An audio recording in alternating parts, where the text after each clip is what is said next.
Hello, welcome to Joan's Simple Paper Crafts. My name is Joan Heberlein and today is Wednesday, April 14th, and this is a YouTube premiere event. If you're new here, I'm so excited to meet you and I want to thank you for stopping by. And if you're a returning guest, welcome back. Be sure to subscribe by clicking the subscribe button below. That way you won't miss when I post a video, which is at least once a week, typically on a Wednesday. Today's format is going to be a little bit different than what I've done in the past. I'm going to go through steps of making a basic card by stopping and explaining tools along the way. So if you're new to card making, this is definitely a place to be. And if you're more experienced, you'll still want to stick around and you might pick up a tip or two. Let's start out talking about Stampin' Up paper and their color coordination. I have a few pieces of Hydrangea Dies designer series paper with coordinating cardstock.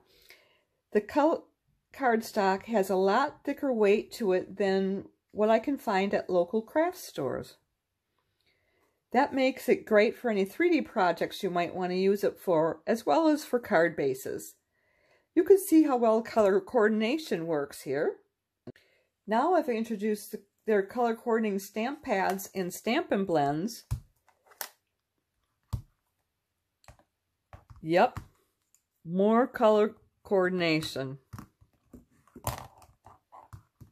Same applies for Stampin' Right and watercolor pencils, but unfortunately I don't have any of those to show you. When I'm working with Stampin' Up, it doesn't matter what color paper I choose. I know I can easily find the correct color ink to finish the project, and I don't have to waste time going from craft store and searching websites looking for the right colors. Stampin' Up even color coordinates their embellishments. Here are two examples of ribbon and the pearls.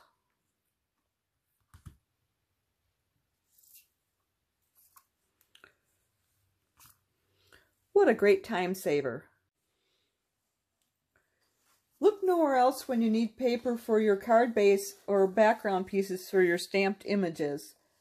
The basic white and very vanilla are classic pieces you can use for that.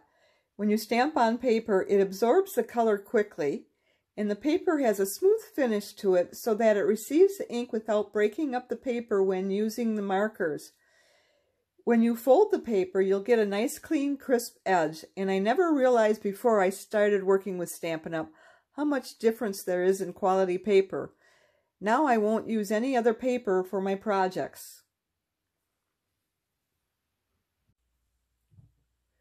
The cardstock is 8.5 by 11 inches.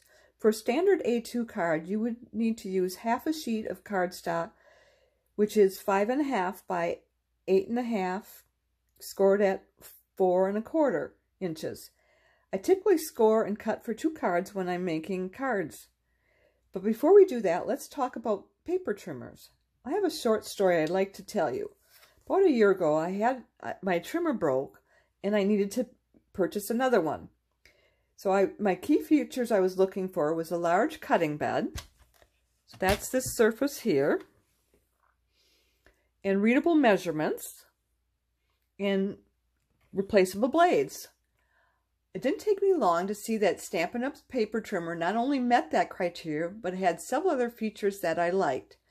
So I decided to buy the Stampin' Up trimmer and a couple other tools. But I noticed that if I join Stampin' Up, I can pick out $125 worth of merchandise and pay only $99, and I don't have to buy another thing from them, but I could get 20% off future orders for the next 3 months. That's called a hobby demonstrator. So if you know me, you know I'm a shoo-in for sweet deals, so I signed up and I'm loving it. And now I'm sharing videos with you on YouTube, so that you might grow to love making cards as much as I do. By the way, Stampin' Up is still offering that same deal. So if you'd like to try Stampin' Up or just want to get a sweet deal, check the link below. Okay, so I get easily distracted. Let's get back to learning on how to make cards. Stampin' Up paper trimmers cutting bed is 7 3/4 inches wide. I know it says 6 1/4, but if you notice over here, there's another 1.5 inches on the right side of the blade. So that's a total for 7 3/4 inches. And then it has an arm that extends out to 17 1/4. So that's really nice when you're working with long pieces of paper. Okay, and it also has imperial markings and metrics markings. So I don't need to do the conversion when I've got metrics or an imperial project. I don't need to convert from one to the other. There's a clear paper restraint. I call it cutting track. And that has imperial markings on it. And it goes from 1 to 12.5, or from 0 to 12.5 inches. And then the grid lines on here are 1/4 inch wide and 1 inch in between them. And then the 3 rulers, top, middle, and bottom, make it really nice for any crafter. So if you work with the project close to you, you can use the bottom rulers, or if you like to have it at a distance, you'd use the top rulers. And sometimes the middle one is where it's going to work best. The rulers and grid is covered by a clear plastic sheet, so markers will never, so the markings will never wear off. So the numbers will always be readable. The cutting blade, the dark one is cutting blade, and then the lighter one is a scoring blade. It's nice to have both of them on the same trimmer, and they both move out of the way. So you've got the track to use whichever way you want. They can be switched around, or one can be moved off the track completely. So if say I'm doing a project where it's mainly cutting paper, I can take this scoring blade off of the track. And you just basically need to bring it, there's a little wider spot opening down here, and you need to take it and lift it up and take it out of the track. And then just put it back in, just take it at an angle, drop it in, and just run it up and down to get it back on the track. So the next thing, the take your pick tool, if you take off the pick portion and replace that with the stylus, having the smaller stylus out,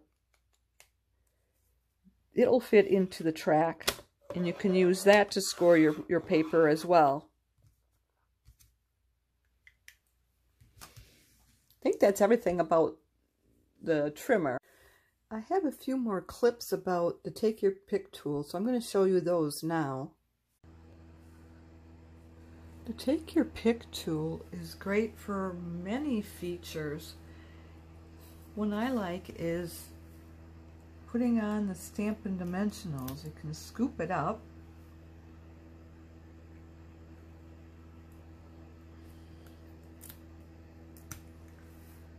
And I like to put a lot on. But I think it's better to have more on and have it go through the rollers at the post office and not get all wonky on you.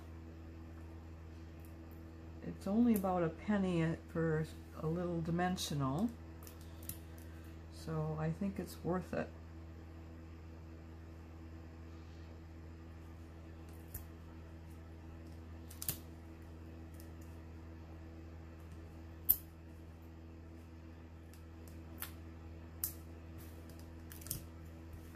And then the next feature of the Stampin' Dimensionals is you can take the spatula and turn it around and use your Take Your Pick to take the paper off the dimensionals. It keeps them from going all over your work surface. You can collect them and toss them in the garbage.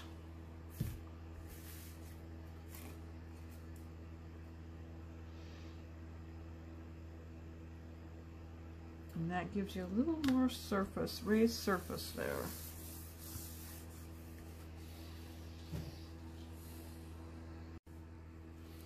Another use for the Take Your Pick tool is glue dots.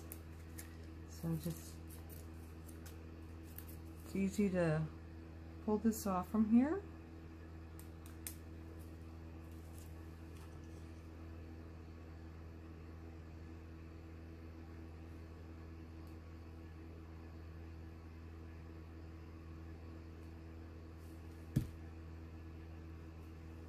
And just apply the glue dot.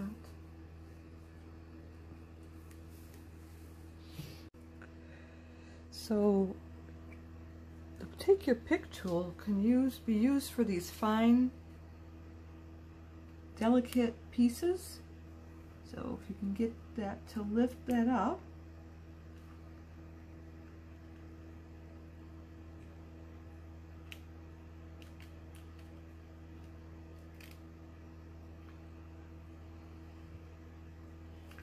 And then you can even use it to help secure this.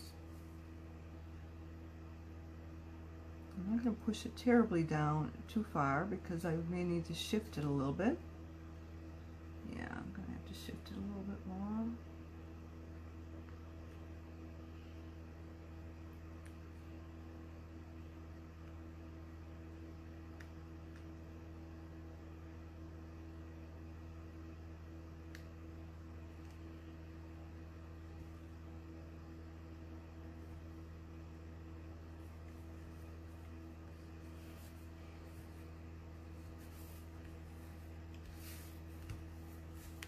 Couldn't have done that with anything but that fine tip.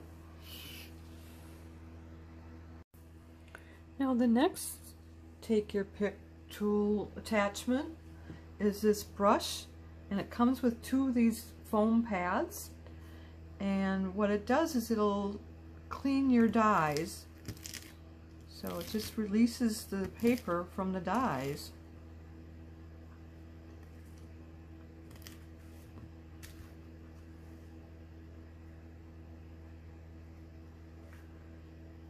And it's clean.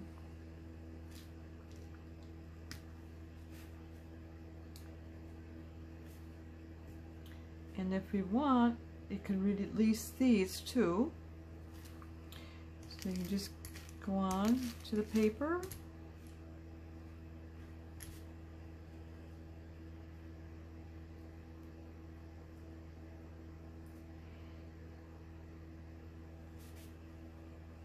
There we go. So the next thing I want to do is I want to try show you the putty tip. So I'll just take this out.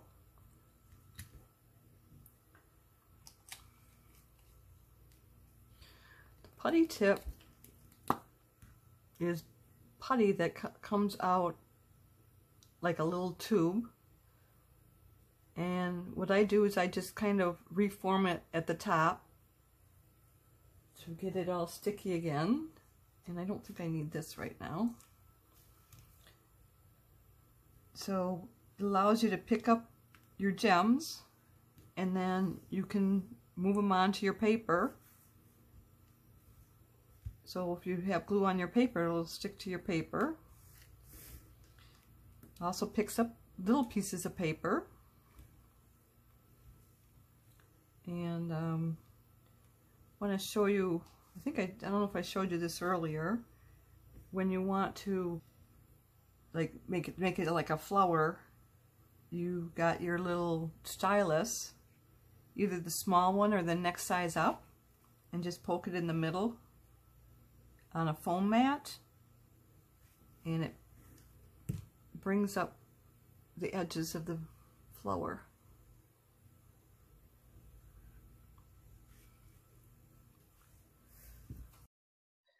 Okay, now let's go on to cutting our paper. Well, let me find my paper. Okay, So I'm scoring it, and so basically I'm scoring both cuts at 4 1/4 inches. So if I did the cut first, it would have cut that in 2 pieces. Then I'd have to score them separately. So this is basically getting rid of one step. And then I'm going to cut it at 5 1/2. And I'm using the bottom ruler down here. And I need to get my cutting blade out first. Not a lot of room on this matte surface here, so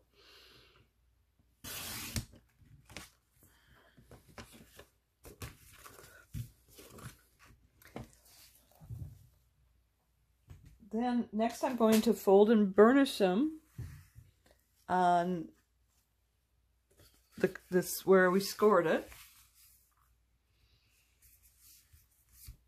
And this is our bone folder, also by Stampin' Up. And I fold and I burnish it on both sides to make sure I get a nice crisp edge. Next I have my silicone mat and adhesives. The silicone mat is used to protect your work surface from the excess adhesive, like liquid glue or Stampin' Seal or Stampin' Seal Plus. Tear and tape and hot glues do not stick to this mat. The multi-purpose liquid glue has a strong bond, gives you little wiggle room before it dries permanent and dries clear.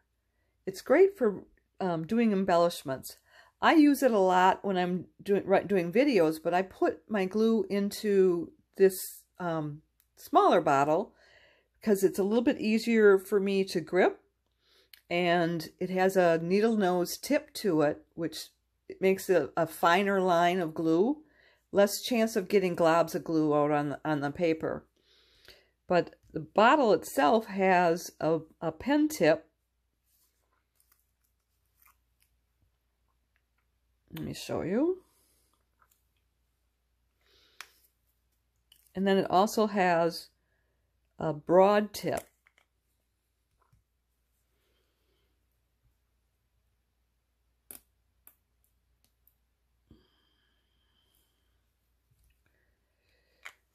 And when those dry on the mat, I can just simply wipe, or I can wipe them off with my finger. Either way, it comes off the mat. Then our Stampin' Seal Plus, or Stampin' Seal, there's a little bit of learning curve with this. It's kind of a rubber paste type appearance. Has a strong bond, and it's used for like cardstock and ribbons. And sometimes it needs a little help getting started. So if you just turn it, it should work. That's the glue there. Like I said, it has like a little rubber glue feeling to it. Let me tap this off so that it doesn't dry out on me. And I got a little glue on my fingers from the marker. So then to get that off, you just rub it. And there it is.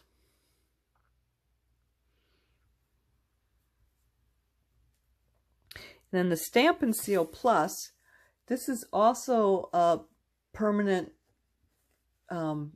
adhesive, and it's made of like little tiny strips. And let me see if I can show you on here.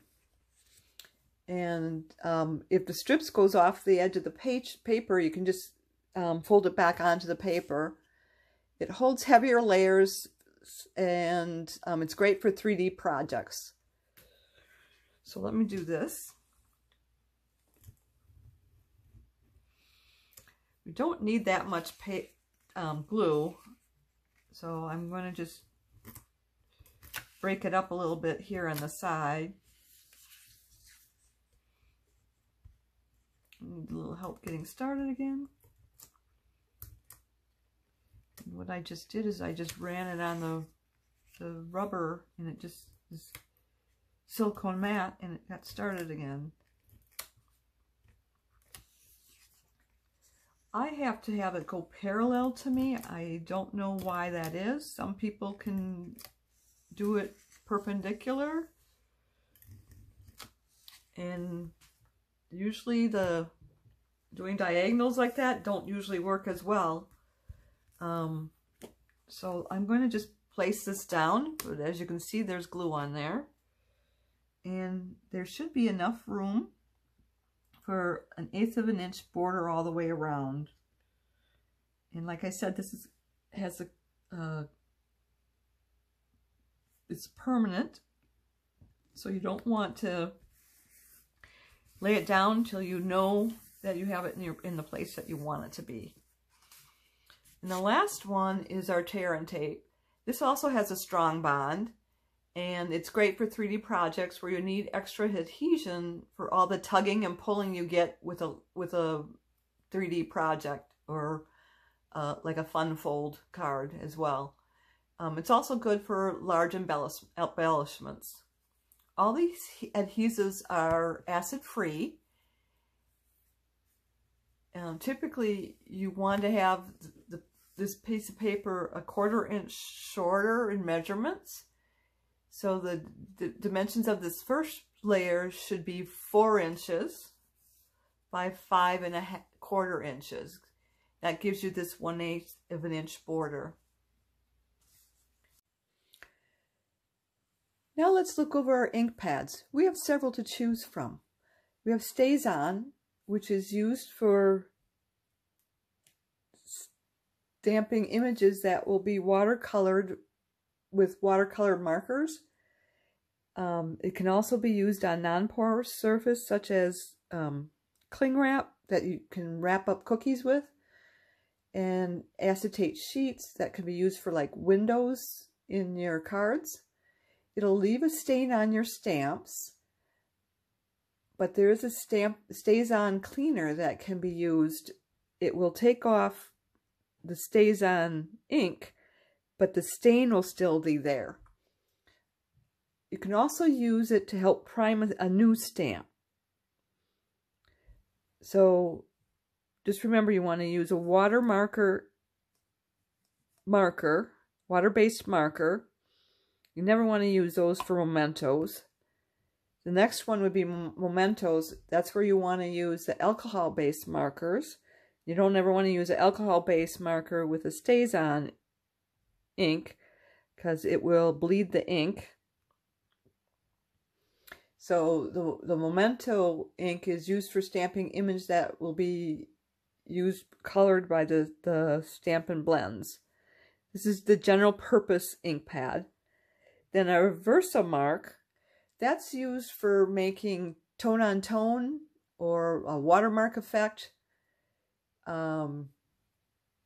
Also use that with heat emboss powders, such as like the white embossing powder. Then we have our Whisper White stamping pad. That's a pigment ink, and that you can also use. It's a slow drying ink, so you could also use that with the embossing powder.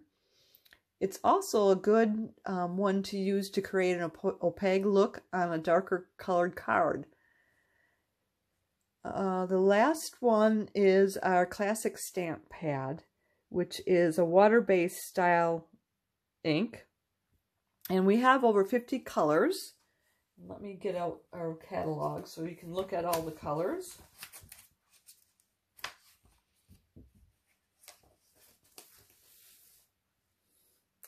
So right now I have these colored up because that's for the 21-23, and it's a new catalog which we're not able to order from yet. So I can only show you the things that are already existing. So the rest is good, but can't show you these colors. So their colors are in families here. So we have the brights, the neutrals, the regals, and the subtles, and then our in colors. So if you mix any of these colors, if you use any of these colors on a card, it'll look fine, because they're all of the same type of color. Same thing with the neutrals. You can use any of these on the same card, and the same with the regals and subtles. So our next topic is stamps and Stampin' Pierce Mat. Well, the Stampin' Pierce Mat, I don't have one. What I have is this red mat below, and it has a rubber base to it. Sorry, it's a foam base, so it does the same trick as the Stampin' Pierce Mat until I'm able to get one. So we have two types of stamps then. We have the red rubber and then the polymer. The red rubber, it's this kind. And it has a foam backing on it. So that acts the same as what this foam pad will do. So you don't need to use the Stampin' Pierce Mat when you're using a red rubber stamp. The polymer, it's a lot lighter weight, and you need to use that on a Stampin' Pierce mat because that'll give you even pressure and even ink coverage with these polymer stamps. To condition a new stamp, you'd want to either use the Stays on ink and stamp it once and then clean it off, or rub it on your skin.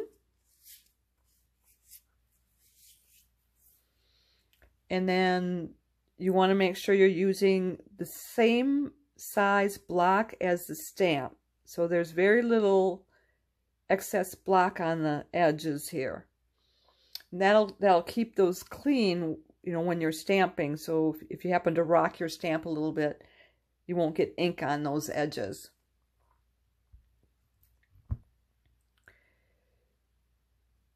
And then I also have the dry erase marker that I'm going to use on this stamp because it's so large, so that I can get even pressure on the entire stamp.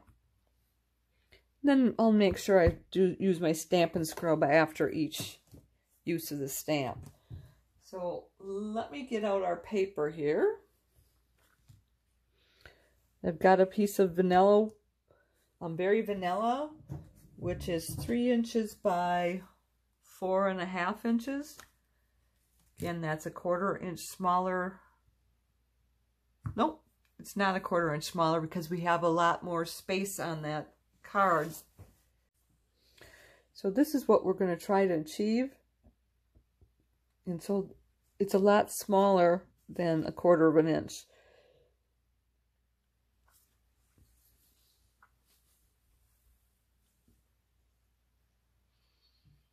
And I'm actually going to press down on this because it's such a large piece. And then I'm going to just erase this portion here so that doesn't get on my card.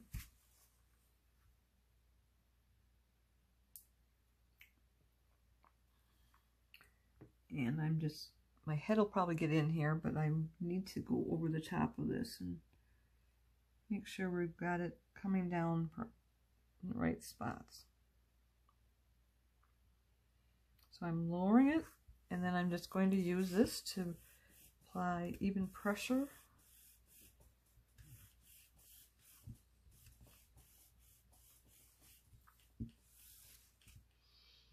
And then I want to lift it straight up.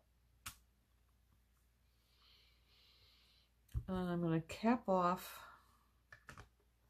the Stampin' pad. Nope, I'm going to stamp one more mark.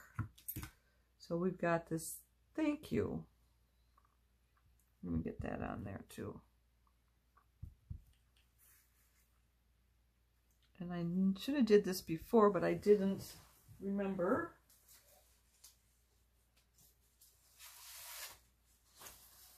So I I'm going to just stamp and make sure that this is done correctly.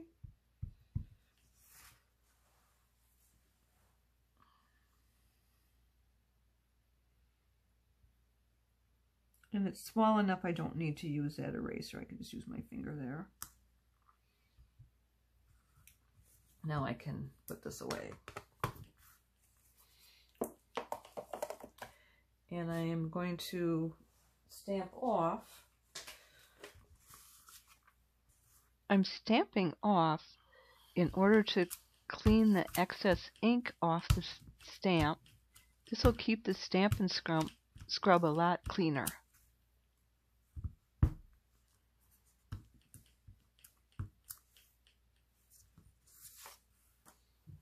And then we'll bring in our Stampin' scrub.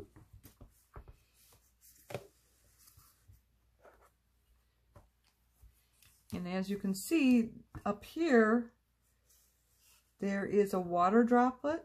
So that indicates this is the wet side and this is the sunshine, so this is the dry side. I've already watered this up by using our Stampin' Mist. So I can just go ahead and do the scrubbing.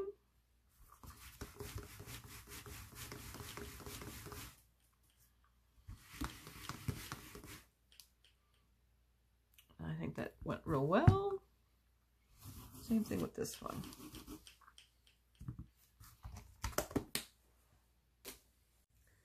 Next, we're going to use our Stampin' blends. So first I'm going to use our dark Mossy Meadow, and I'm going to use the bull nose. And I'll go over the stem and the veins for the leaves. And I'll just do one leaf for today, and then I'll take it offline and finish it up.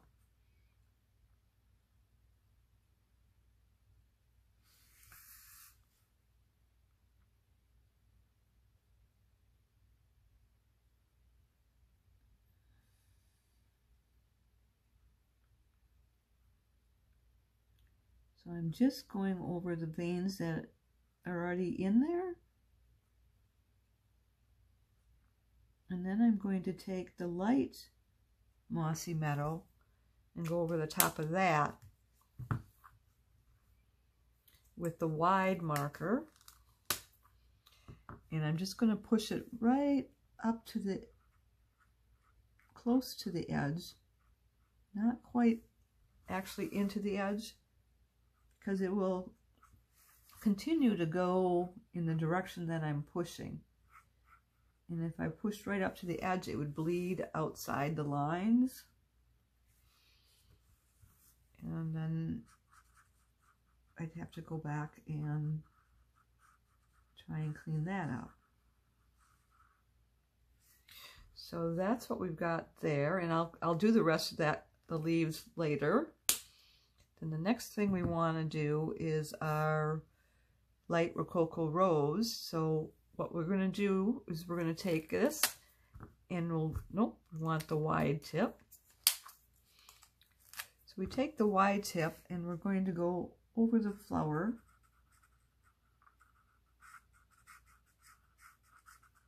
I'm only going to do a couple there, because again we'll come back and do it offline. Then we're going to take the dark Rococo Rose and go over like where the lines are, outlining the flower blossoms.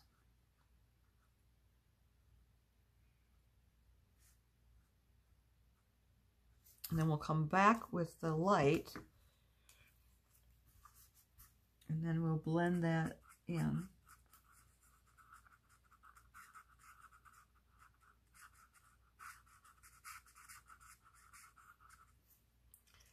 Then I'm going to take our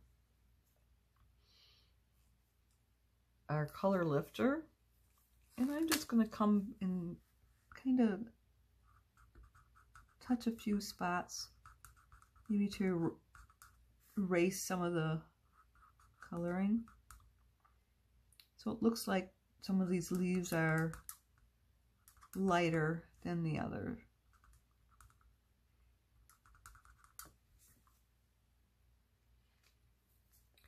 will continue that through all the card, and I'll come back and show you what we've got done.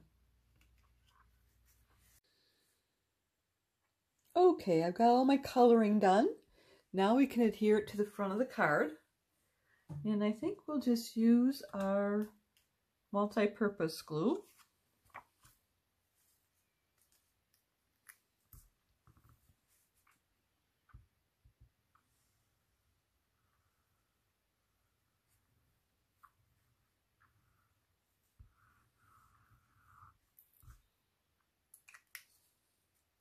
And what I'm going to do is I am going to get my boning folder, because I will put that on there and use my bone folder to get all the glue flattened out from behind it. Sorry about my head bobbing into the picture. Did you see the paper wiggle there?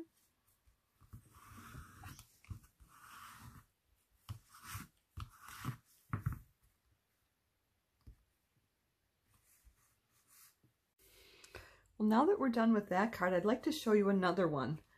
We've got this card here.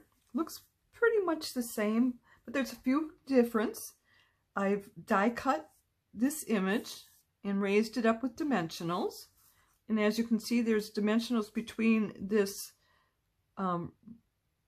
designer series paper and then this very vanilla piece. And then I added a bow. And that wasn't that much more difficult. Then the next one, I don't have any dimensionals on there, but I die cut the leaves and the flower head. And then I raised up the flower heads. I don't know if you can see the little flowers, little petals here, that those are raised up.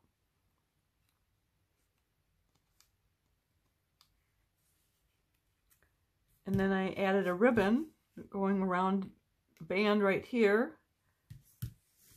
And then the bow on the front of the flower.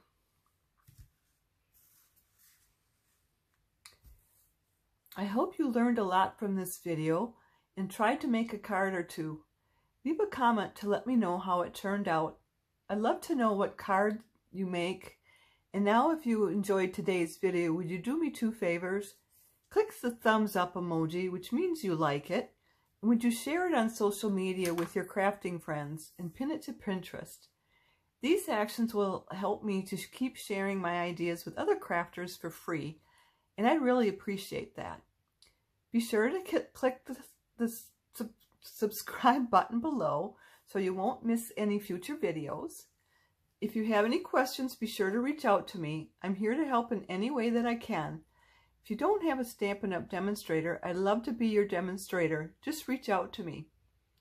If you'd like to place a Stampin' Up! Order or would like a catalog, hop over to my website where you'll find the Shop Now button. To shop with me, you need to go to joanheberlein.stampinup.net. Before I go, I want to remind you, we have a new catalog coming out May 4th. In order to make room for new items in the catalog, we're holding the last chance product sale. That's going on right now. There are some great sales on many of the items that are retiring.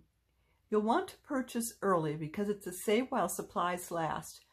Once the item is sold out, it's gone, and I hate to see you be disappointed. You can check the link in the comment section below for the retired items. Mark your calendar. I'll be back live Wednesday, April 21st at 7 p.m. Central Time for something new that's coming May 4th in the new catalog. I hope you'll be here to join me. Thanks so much for being here with me. I look forward to next week. Bye for now. Don't forget to subscribe.